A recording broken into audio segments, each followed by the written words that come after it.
The EU is staring down the barrel of a no-deal Brexit, a UK insider has warned, with Michel Barnier adopting a doom-and-gloom approach to this week's crunch talks.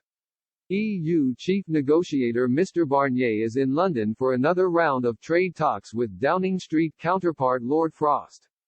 However, following an intense day of negotiations yesterday, officials on both sides admitted talks were still sluggish with the chances of a no-deal Brexit rising.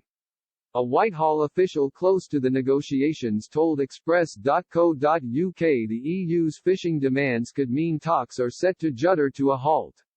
They added, "It seems Barnier wants to put out doom-and-gloom style signals, so this could be a dark period of talks." A UK government spokesman added of Monday's discussions, "Unfortunately, we haven't achieved as much as we'd hoped during this intensive process.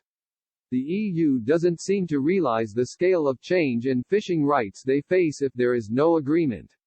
According to sources, Mr Barnier told his allies punishing tariffs could cripple UK exporters if Britain does not budge on access to waters.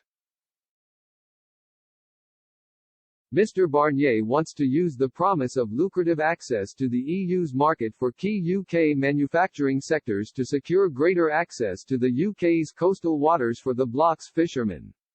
Mr Barnier told a private meeting, "I am pitting one against the other. European access to British waters and British access to the single market." Mr Barnier earlier said that he was happy to be back in the capital, with the two teams redoubling our efforts for an agreement. He claimed three major sticking points remain: governance, the level playing field and fishing policies, as the three keys to unlock a deal. And one EU diplomat stressed some form of an agreement had to coming together on fisheries this week, with this website understanding that Mr Barnier is pushing hard for a resolution. In Westminster, UK politicians continue to claim a deal with the EU is still possible.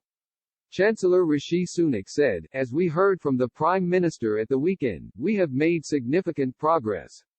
Those talks are ongoing. It's clear that a deal can be done, but that will require both sides to continue to act in a constructive way, and we remain ready to do that and are working hard at it."